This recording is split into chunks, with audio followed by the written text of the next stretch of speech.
Hi friends, sociology 10,000 MCQ series का यह है पार्ट 45। क्वेश्चन नंबर 2201 से क्वेश्चन नंबर 2250 तक सोशोलॉजी का ये 10,000 एमसीक्यू सीरीज जो है आपको सोशोलॉजी एनटीए यूजीसी नेट या किसी भी सेंट्रल यूनिवर्सिटी में पीजी एंट्रेंस एग्जाम क्वालिफाई करने के लिए मोर देन सफिशिएंट होगा।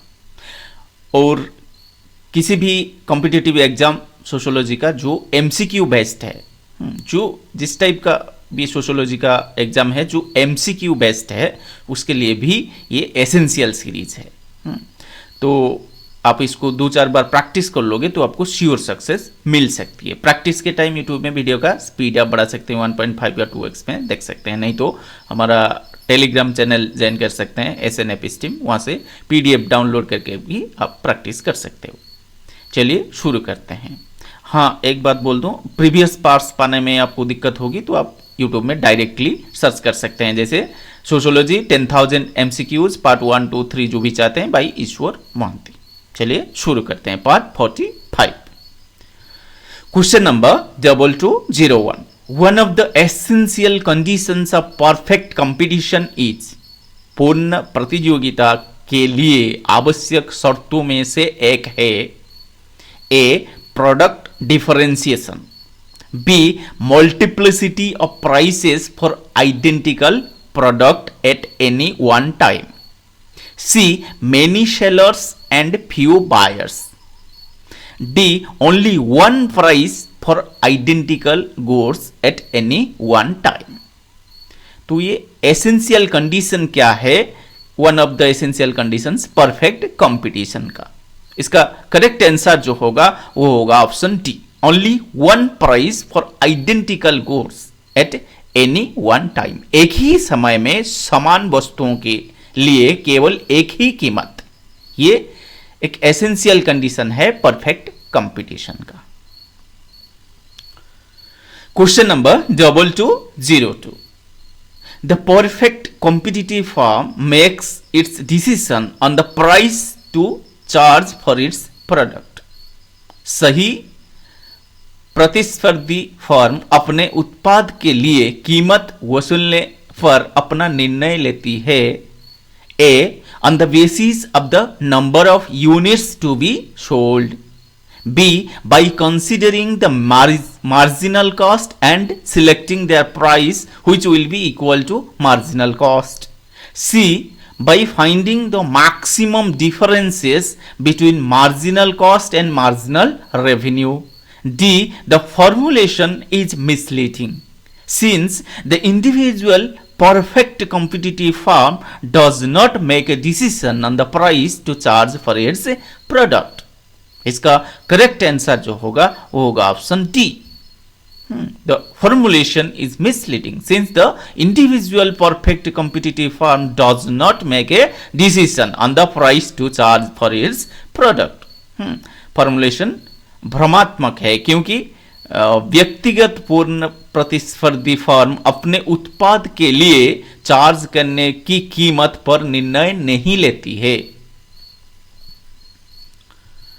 Question number 2203। Equilibrium price in the market is one where, बाजार में संतुलन कीमत वह है जहां A supply of commodity is equal to the quality demanded, B supply of commodity is much more than what the consumers wanted, C demand is low enough so that there is no increase in the price level, D all the above. इसका correct answer होगा option A, supply of commodity is equal to the quality demanded, quantity demanded. Supply of the commodity is equal to the quantity demanded, तो तभी होगा equilibrium price. वस्तु की आपूर्ति मांग की मात्रा के बराबर है, सप्लाई और डिमांड जो वो इक्वल होगा, तो ये इक्विलिब्रियम प्राइस होगा मार्केट में।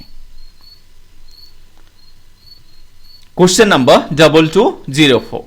When there is combined increase in demand and supply, when there is combined increase in demand and supply, जब मांग और आपूर्ति में संयुक्त वृद्धि होती है, A.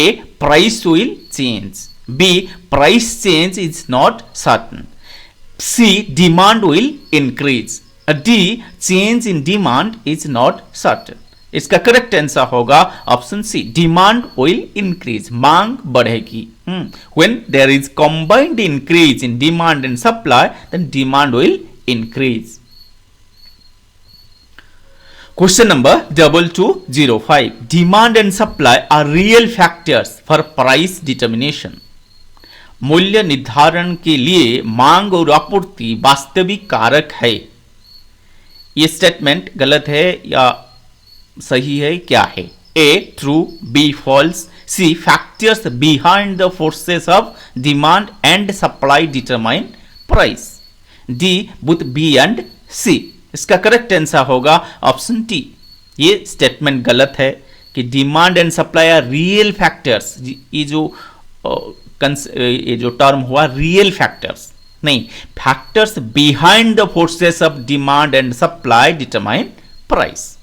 तो स्टेटमेंट गलत है और सही क्या है? Factors behind the forces of demand and supply determine price.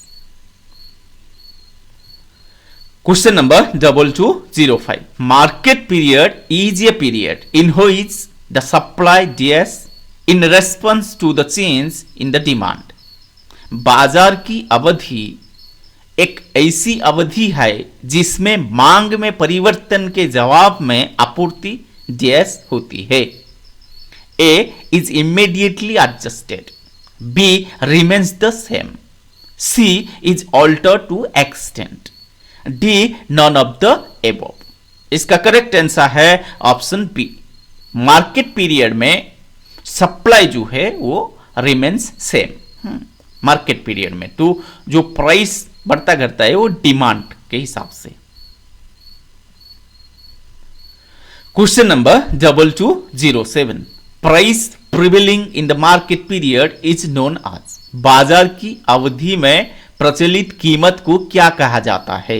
A natural price, B artificial price, C market price और डी शॉर्ट रन प्राइस। इसका करेक्ट आंसर होगा ऑप्शन सी, मार्केट प्राइस, बाजार कीमत।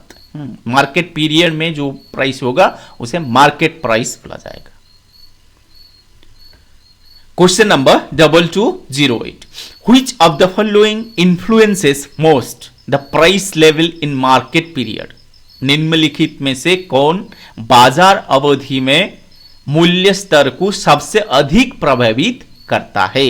ए demand, B supply, C cost of production और D none of the above. इसका correct answer है option A, demand, मांग। बाजार पीरियड में सबसे इन्फ्लुएंशियल चीज है demand. Question number 2209, an increase in demand of a commodity would cause.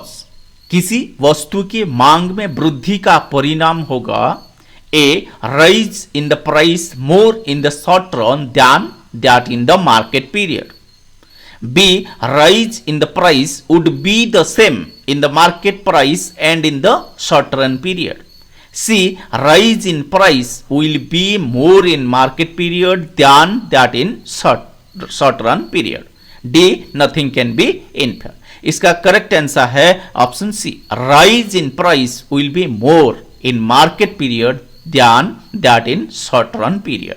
बाजार की अवधि में कीमत में वृद्धि अल्पावधि की तुलना में से अधिक होगी। Question number 2210, generally the longer the time period the greater will be the influence of DS on pricing.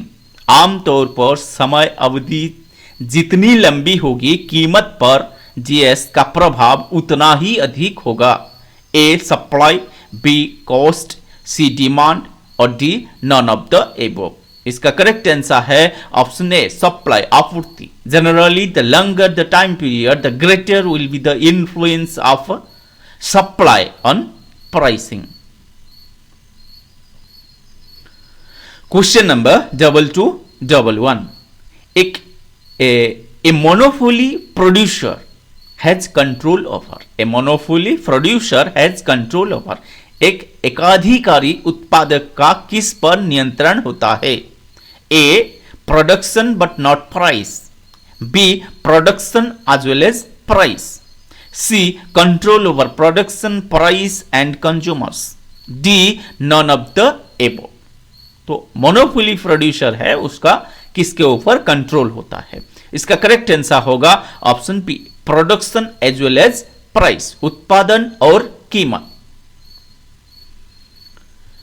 Question number 2212, sometimes concept of price discrimination is broadened to include the sale of the various varieties of the same goods at prices which are। कभी कभी मूल्य भेदभाव की अवधारणा को व्यापक किया जाता है ताकि समान वस्तुओं की विभिन्न किस्मों की कीमतों पर बिक्री को शामिल किया जा सके, जो ए proportional to their marginal cost, B, not proportional to the marginal cost, C, dictated by the demand curve of the product, D, none of the above। इसका करेक्ट आंसर होगा option P, not proportional to the marginal cost, सीमांत लागत के अनुपातिक नहीं है।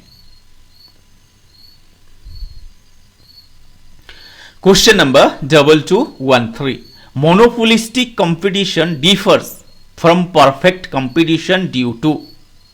एकाधिकार प्रतियोगिता पूर्ण प्रतियोगिता से भिन्न होती है, इसका कारण है A, small number of firms and homogeneous product, B, large number of firms and differentiated product, C, small number of firms and similar products, D, only few firms and homogeneous firms। इसका correct answer होगा option P, large number of firms and differentiated product. ये होगा monopolistic competition में, large number of firms and differentiated product, मतलब हर एक company का जो प्रोडक्ट है वो दूसरे कंपनी से अलग है, तो अलग होगा तो वो मोनोपोली आ जाएगा प्राइस में, तो उसका डिमांड सप्लाई में मोनोपोली आ जाएगा, तो मोनोपोलिस्टिक कंट्रोल आ जाएगा, तो यही मोनोपोलिस्टिक कंपटीशन हो जाएगा। सेम मतलब सेम प्रोडक्ट बहुत सारे फर्म्स कंपनीज प्रोड्यूस करेंगे, मैन्युफैक्चर करेंगे, तो वो प्राइस जो होगा वो laws of demand and supply के हिसाब से होगा, मोनोपोलिस्टिक कंट्रोल नहीं रहेगा किसी एक फर्म का, क्योंकि सिमिलर या आइडेंटिकल या सेम प्रोडक्ट प्रोड्यूस करते हैं बहुत सारे फर्म्स या companies. Question number 2214, the factor price equalization theorem states that trade will equalize. कारक मूल्य समकारी प्रमेय में कहा गया है कि व्यापार किसकी बराबरी करेगा? A, factor incomes, B, factor endowments in physical terms, C, commodity prices, D, none of the above। इसका करेक्ट आंसर होगा option D, none of the above। ये जो factor price equalisation is an economic theory by Paul A Samuelson 1948 में दिए थे, which states that the prices of identical factors of production such as the wage rate or the rent of capital will be equalized across countries as a result of international trade in commodities। Factor price equalisation Paul Samuelson 1948 द्वारा एक आर्थिक सिद्धांत है जिसमें कहा गया है कि उत्पादन के समान कारकों की कीमतें जैसे कि मजदूरी दर या पूंजी का किराया वस्तुओं में अंतरराष्ट्रीय व्यापार के परिणाम स्वरूप सभी देशों में बराबर हो जाएगा। Question number 2215, the exchange rate is kept the same in all parts of the market by। बाजार के सभी भागों में विनिमय दर किसके द्वारा समान रखी जाती है? जो exchange rate is kept same in all parts of the market by A, speculation, B, interest arbitrage, C, exchange arbitrage और D, hedging। इसका करेक्ट आंसर होगा ऑप्शन सी, एक्सचेंज आर्बिट्रेज। विनिमय आर्बिट्रेज, ये विनिमय आर्बिट्रेज ये है, मतलब एक ही ये दुकान आपको ज्यादा रेट ले रहा है तो दूसरा दुकान आपसे कम रेट ले रहा है, तो आप जो कम रेट ले रहा है उसके पास जाएंगे तो इसका व्यापार नहीं होगा। तो ये स्टेप लेगा कि इक्वलाइज करेगा प्राइस। तो जहां ठीक रेट लिया जाता है वहां लोग जाते हैं, ज्यादा रेट लेने वाले दुकान के पास नहीं जाते हैं। तो मार्केट में क्या होता है, वो इक्वलाइज कर देता है, फिर ग्राहक आते हैं उनके पास जब वो प्राइस घटाता है या रियल प्राइस में आ जाता है। Question number 2216, development planning is needed because in developing nations the market, development planning is needed because in developing nations the market, विकास योजना की आवश्यकता है क्योंकि विकासशील देशों में बाजार A does not operate efficiently to allocate resources and commodities. B does not adequately provide for the future needs of society and maximize development over time. C may lead to excessive economic uncertainty. D all the above. इसका correct answer होगा option D, all the above। जो development planning होता है developing nations में, इसका मतलब जरूरत है डेवलपमेंट प्लानिंग का डेवलपिंग नेशन में, इसका कारण ये सारे है। मतलब market does not operate efficiently to allocate resources and commodities, संसाधनों और वस्तुओं को आवंटित करने के लिए कुशलता से काम नहीं करता है। कौन? मार्केट। बी में भी है, does not adequately provide for the future needs of society और मैक्सिमाइज डेवलपमेंट ओवर टाइम, समाज की भविष्य की जरूरतों के लिए पर्याप्त रूप से प्रदान नहीं करता है या समय के साथ विकास को अधिकतम नहीं करता है, इसलिए भी प्लानिंग डेवलपमेंट प्लानिंग चाहिए। अच्छा, C may lead to excessive economic uncertainty, अत्यधिक आर्थिक अनिश्चितताओं का कारण बन सकता है, इसलिए भी डेवलपमेंट प्लानिंग चाहिए डेवलपिंग नेशंस में। Question number 2217, centralised planning refers to, केंद्रीकृत योजना संदर्भित करता है। A complete governmental control over the economy, B planning specific projects, C the provision of general framework for the plan, D the provision of economic projections and voluntary guidelines। इसका correct answer है option A, centralised planning refers to complete governmental control over the economy, अर्थव्यवस्था पर पूर्ण सरकारी नियंत्रण, यह है centralised planning. Question number 2218, indicative planning refers to, सांकेतिक योजना से तात्पर्य है। A complete governmental control over the economy, B planning specific projects, C the provision of general framework for the plans, D the provision of economic projections and voluntary guidelines. इसका correct answer होगा option D, indicative planning refers to the provision of economic projections and voluntary guidelines, आर्थिक अनुमानों और स्वैच्छिक दिशा निर्देशों का प्रावधान। Question number 2219, political instability, राजनैतिक अस्थिरता। A positively affects investment decisions, B adversely affects investment decisions, C plays no role in investment decisions, D none of the above। इसका करेक्ट आंसर होगा option P, adversely affects investment decisions, political instability adversely affects investment decisions, निवेश निर्णयों पर प्रतिकूल प्रभाव डालता है। जिस देश में पॉलिटिकल स्टेबिलिटी नहीं है, पॉलिटिकल इंस्टेबल है, एफडीआई जो फॉरेन डायरेक्ट इन्वेस्टमेंट है, किसी टाइप का जो इन्वेस्टमेंट जो है नहीं आता है। अभी जैसे श्रीलंका का सिचुएशन हम देख रहे हैं, तो वो पॉलिटिकल इंस्टेबिलिटी के लिए वो फाइनेंशियली और भी फाइनेंशियल प्रॉब्लम और बहुत खराब हो जाएगा, क्योंकि इन्वेस्टमेंट नहीं आएगा। कंपनी, किसी भी कंपनी इन्वेस्ट नहीं करेंगे, क्योंकि उनके क्या बोलते हैं, उनके विश्वास नहीं होगा ना उनका। तो पॉलिटिकल स्टेबिलिटी बहुत जरूरी है तो एफडीआई या किसी टाइप का इन्वेस्टमेंट के लिए। Question number 2220, the market that performs the function of carrying goods to consumers, final buyers और to places of processing is known as. वो बाजार जो उपभोक्ताओं, अंतिम खरीदारों या प्रसंस्करण के स्थानों पर माल ले जाने का कार्य करता है, किस रूप में जाना जाता है? The market that perform the function of carrying goods to consumers, final buyers और to places of processing is known as. A primary market, B secondary market, C terminal market और डी नॉन ऑफ दीज। इसका correct answer होगा option C, terminal market.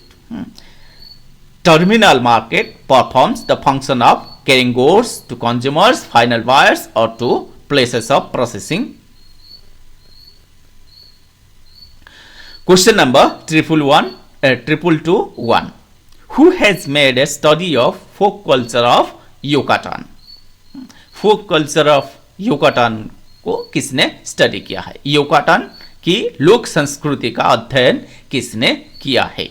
ए R K Mukherjee, B Robert Redfield, सी Sorokin और D जीमन। इसका correct answer है option B, Robert Redfield. उन्होंने ये किताब लिखा है द फोक कल्चर ऑफ युकाटान, 1941 में ये पब्लिश हुआ था रॉबर्ट रेडफील्ड। युकाटान जो है ये मेक्सिको कंट्री में है। Question number 2222, Who states that urbanization is not an independent variable? कौन कहते हैं कि नगरीकरण एक स्वतंत्र चर नहीं है? A R K Mukherjee, B R Mukherjee, C D P Mukherjee और डी नॉन ऑफ दीज। इसका करेक्ट आंसर है option A, R K Mukherjee. Are K Mukherjee states that urbanization is not an independent variable.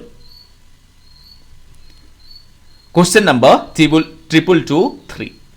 According to B.F. Hoseless, which is not an aspect of continuum? B.F. Hoseless के अनुसार सातत्व का एक पहलू क्या नहीं है? A kinship, B caste, C class और D religion. इसका करेक्ट आंसर है option C, class. According to B.F. Hoseless, class is not an aspect of continuum. Question number 2224. The people of Taski are represented by. टास्की के लोगों का प्रतिनिधित्व किस समाज द्वारा किया जाता है? ए फोक सोसाइटी, बी सिटी सोसाइटी, सी टाउन सोसाइटी और डी पीजन सोसाइटी। इसका करेक्ट आंसर है ऑप्शन ए, फोक सोसाइटी, लोक समाज। People of Taski are represented by folk society. Question number 2225. Who has used rural and urban as two ideal types? Who has used rural and urban as two ideal types? किसने ग्रामीण और शहरी को दो आदर्श प्रकारों के रूप में प्रयोग किया है? A R K Mukherjee, B R Redfield, C P M Blau, D none of these. इसका करेक्ट आंसर है option C, P M Blau. Question number 2226. Rural life is similar to Durkheim's mechanical solidarity. Who said this? ग्रामीण जीवन Durkheim के यांत्रिक एकजुटता के समान है, ये किसने कहा? A Talcott Parsons, B Louis Dumont, C मकाइवन पेज और डी पी एम ब्लॉ। इसका करेक्ट आंसर है ऑप्शन सी, मकाइवन Page. Question number 2227. DS is the study of how people and institutions relate to the environment. DS लोगों और संस्थानों का पर्यावरण से कैसे संबंध है, इसका अध्ययन है। ए जेनेटिक्स, बी एनवायरमेंटलिज्म, सी ह्यूमन इकोलॉजी और डी सोशोलॉजी। इसका करेक्ट आंसर है ऑप्शन सी ह्यूमन इकोलॉजी, मानव परिस्थिति विज्ञान। Human ecology is the study of how people and institutions relate to the environment. Question number 2228. DS refers to an area marked by a sentiment of common living. DS सामान्य जीवन की भावना से चिन्हित क्षेत्र को संदर्भित करता है। A neighborhood, B community, C nation, D state। इसका करेक्ट आंसर है ऑप्शन बी कम्युनिटी, समुदाय। Community refers to an area marked by a sentiment of common living. Question number 2229। Community is not marked by, समुदाय द्वारा चिन्हित नहीं है। A group of people, B a common culture, C consciousness of unity, D sovereignty. इसका correct answer है option D sovereignty, संप्रभुता। Community is not marked by sovereignty. Sovereignty जो है वो पॉलिटिकल स्टेट के साथ होता है, मतलब पॉलिटिकल स्टेट जो है हमारा कंट्री का, जैसे मतलब union of India, government of India, उसका जो सॉवरेंटी संप्रभुता उस टाइप का आता है। लेकिन कम्युनिटी के पास उस टाइप का नहीं होता है, जैसे लीगल स्टेटस कम्युनिटी का नहीं होता है, तो वैसे कम्युनिटी का सॉवरेंटी संप्रभुता नहीं है। Question number 2230। The first community the child comes into contact with is the, बच्चा पहले जिस समुदाय के संपर्क में आता है वो है ए टाउन, बी सिटी, सी फैमिली और डी नेबरहुड। इसका करेक्ट आंसर है ऑप्शन डी नेबरहुड, पड़ोस। The first community the child comes into contact with is the neighbourhood. बच्चा पहले जिस समुदाय के संपर्क में आता है वो है पड़ोस। Question number 2231। DS was the common property in the primitive village community. आदिम ग्राम समुदाय की सामान्य संपत्ति थी। DS आदिम ग्राम समुदाय की सामान्य संपत्ति थी। A cattle, B land, C pasturage और डी लैंड वाटर।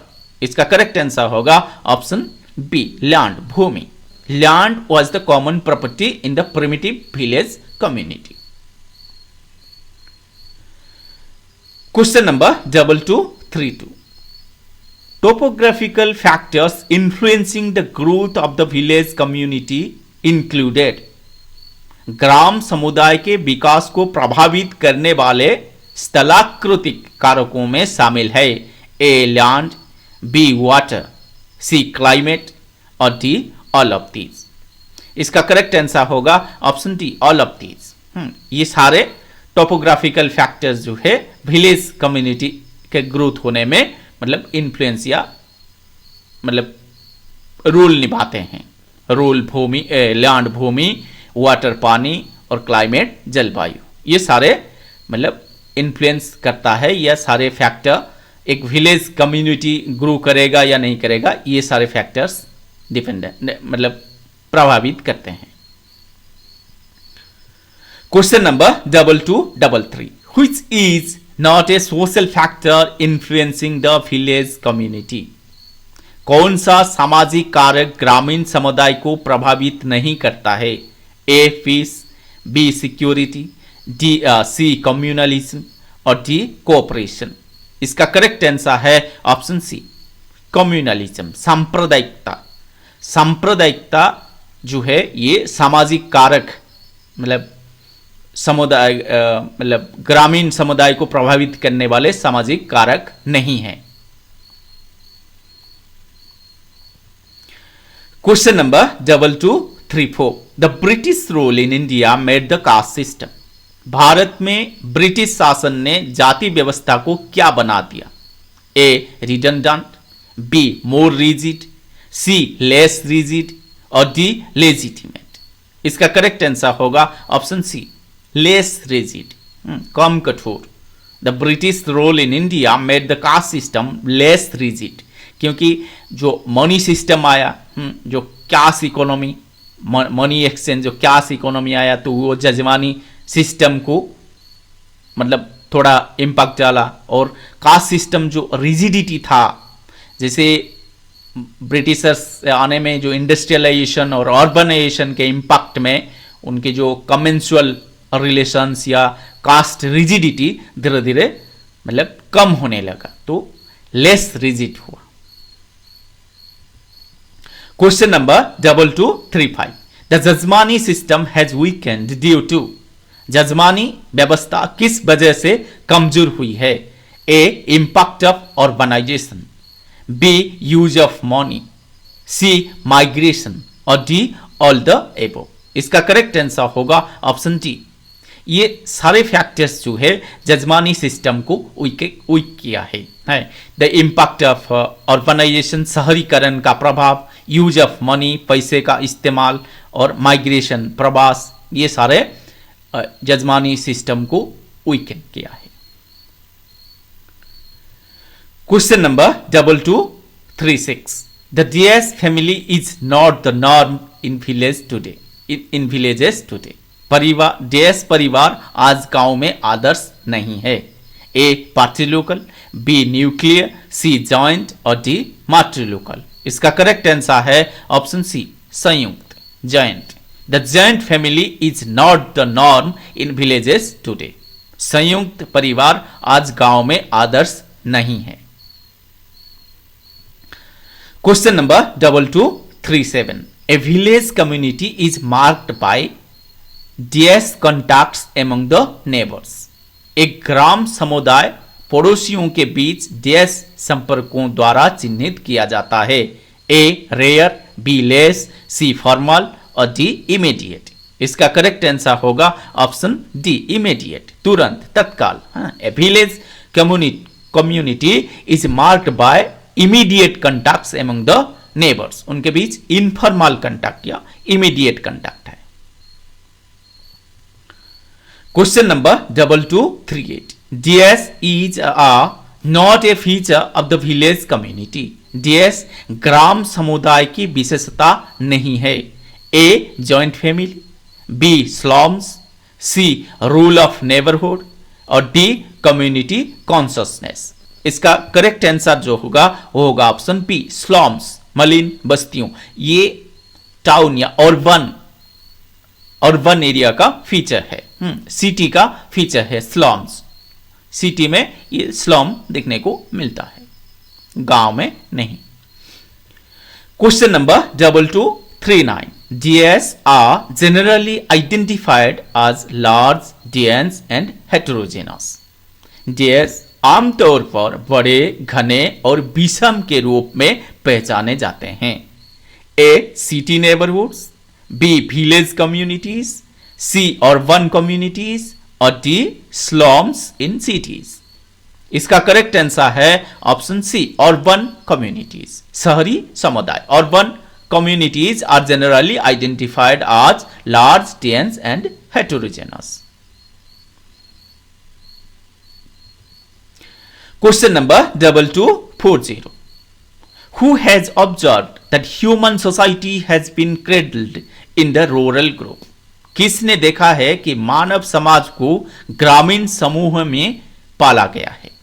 ए माकाइवर, बी कोले, सी बोगाडस और D Morton.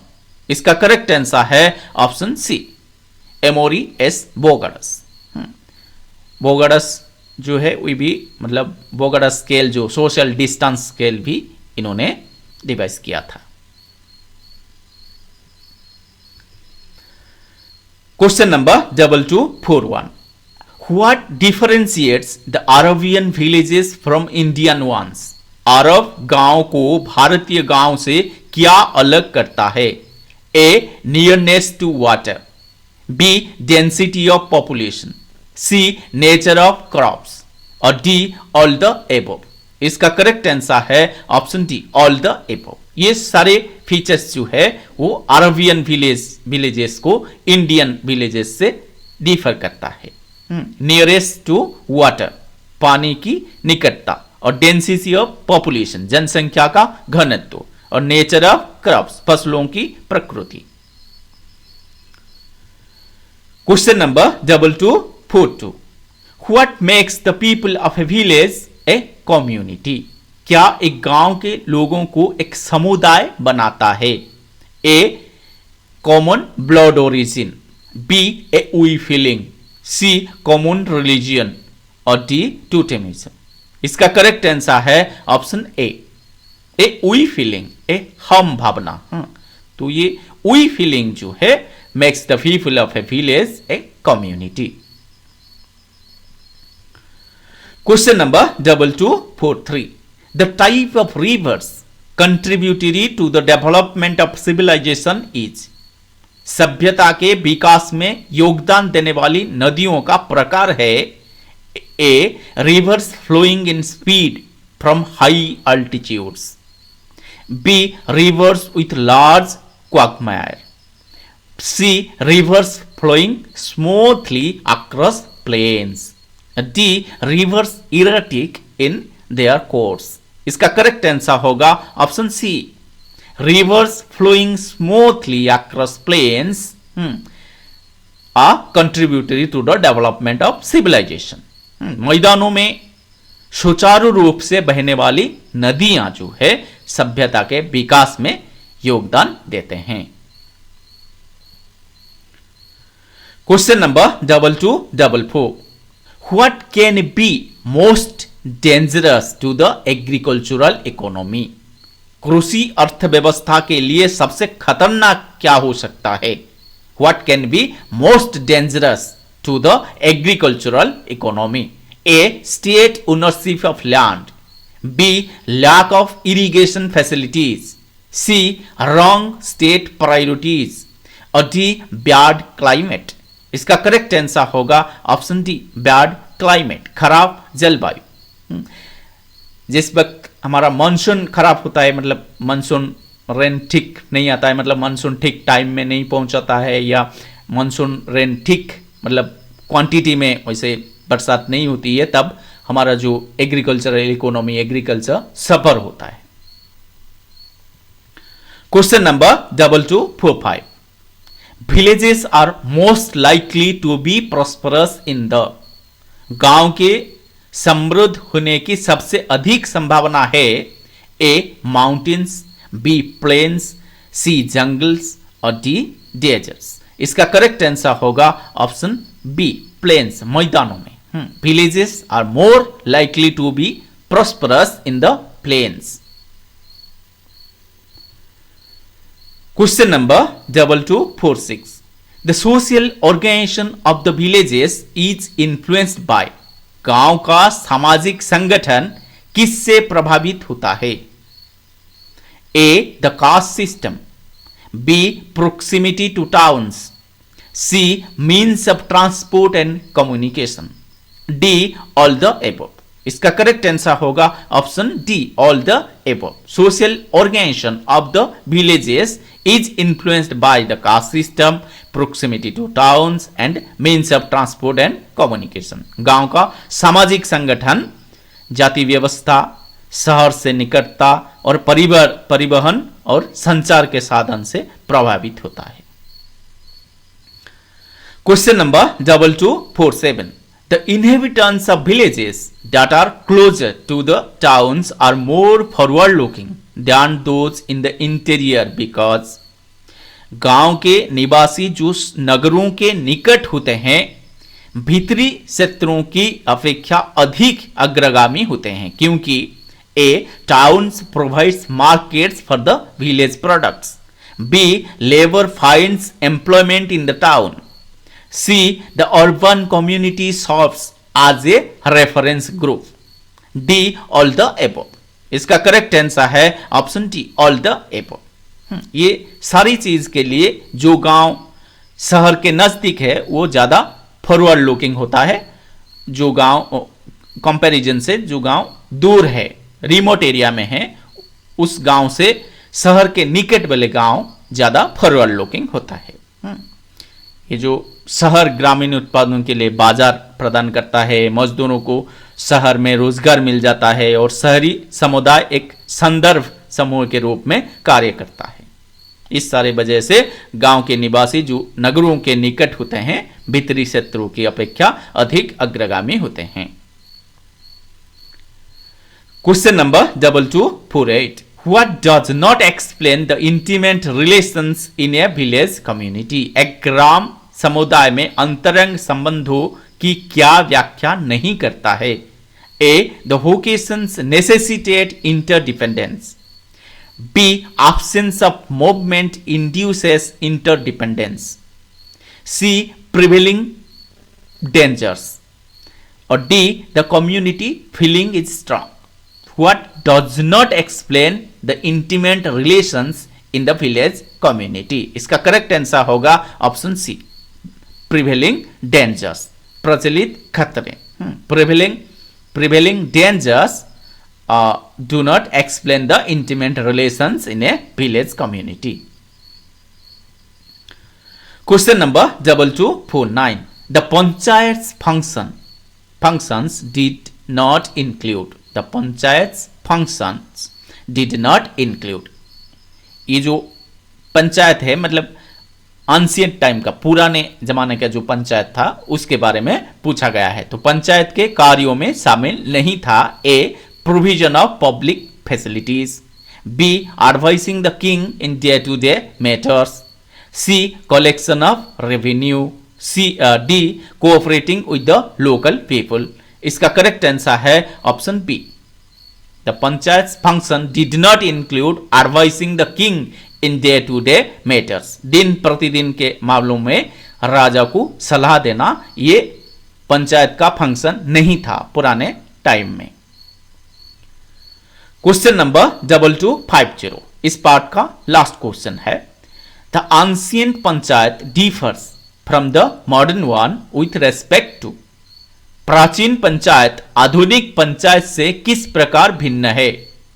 A. Area of administration. B. Community sense. C. Its concerns. और D. Its degree of autonomy. इसका करेक्ट आंसर है option D, its degree of autonomy. इसकी स्वायत्तता की मात्रा जो एंशिएंट पंचायत है ये डिफर करता है मॉडर्न वन से। मॉडर्न पंचायत जो है मोर ऑटोनोमस है। ये जो पंचायत राज सिस्टम है तो ये मॉडर्न पंचायत जो है वो ज्यादा ऑटोनोमस है एंशिएंट पंचायत से।